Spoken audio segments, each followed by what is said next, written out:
Hello children, today I am going to teach lesson 9 Light from the book of Interactive Science.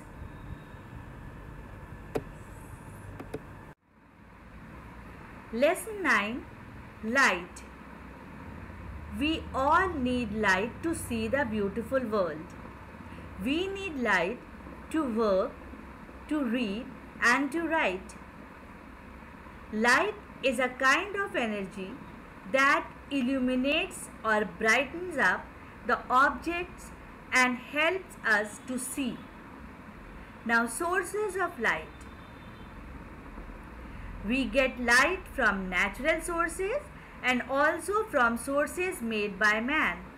Man-made sources are also called artificial sources of light. Now let us discuss about the natural sources of light. Natural sources of lights are those which occur in nature and give us light. Sun is the main source of light. Moon and stars are also natural source of light, but they are too far from the earth, so we do not get much light from them. So, sun is the main source of natural light. A firefly or lightning bug is an insect that lights up at night. You can see the picture of firefly or lightning bug or jugnu. Lightning in the sky on cloudy days is another natural source of light. You can see here the picture of lightning in the sky. Artificial sources of light.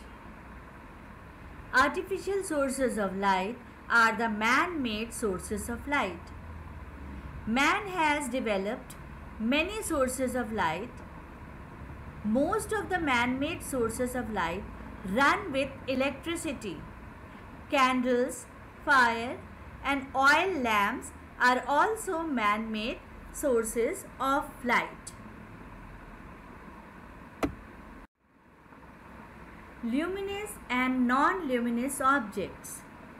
Luminous means the objects that produce their own light or the objects that emit light of their own, such as sun, fireflies are luminous objects. Non-luminous objects that do not emit light of their own but reflect the light falling on them and become visible are called non-luminous objects, such as moon, books, metals, stones and furniture are non-luminous objects.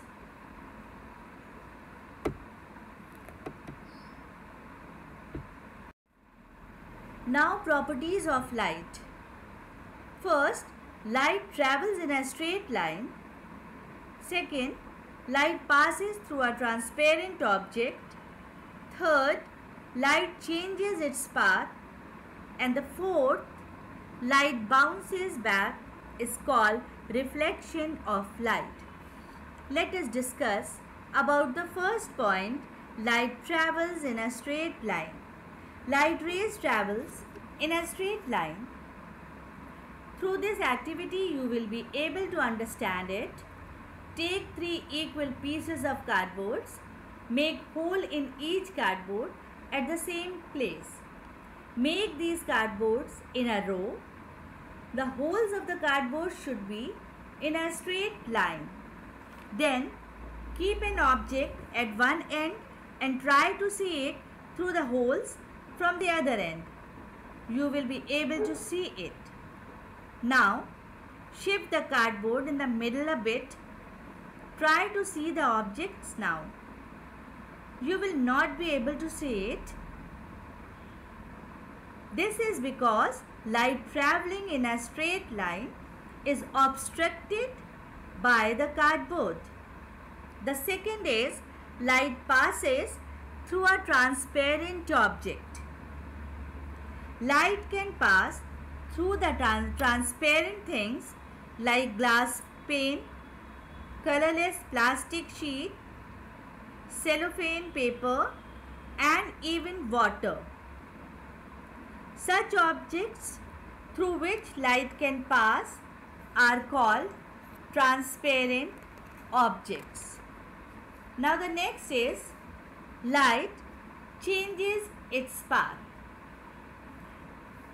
Take a glass half filled with water, dip a pencil in it and see from the side of the glass.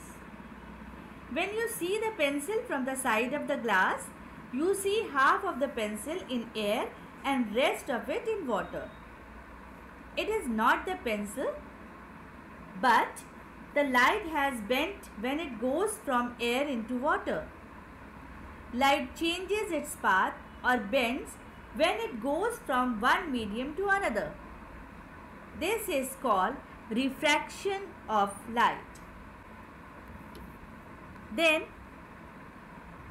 light bounces back is called reflection of light. When the rays of light fall on an object, they bounce back.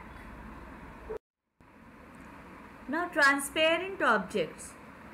The objects that allow light to pass through them and through which things can be seen clearly are called transparent objects, such as clear water, air, and glass pane are examples of transparent objects. The next one is translucent objects.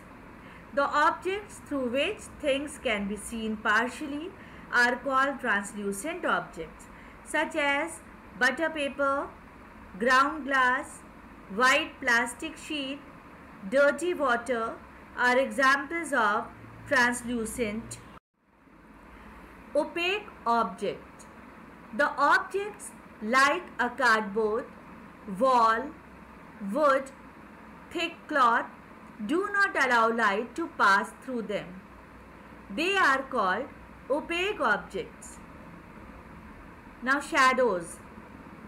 Shadows are made by blocking light. Light rays travel in a straight lines. If an opaque object gets in the way, it stops light rays. A dark shape of the objects is formed on the opposite sides of light. This dark shape is called shadow. Now size of a shadow.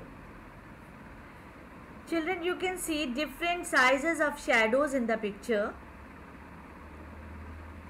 The size of a shadow depends on the position of the object and the source of light. The shadow is longest in the morning and in the evening when the sun rays are slanting. A shadow is smallest in the afternoon when the sun is straight on the head. So we have completed this chapter. Children, I have given some homework and worksheet also. The exercises I have given, the question answers also. So do all these exercises and the question answers in your science copy.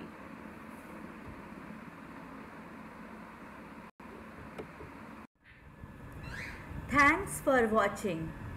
May God bless you.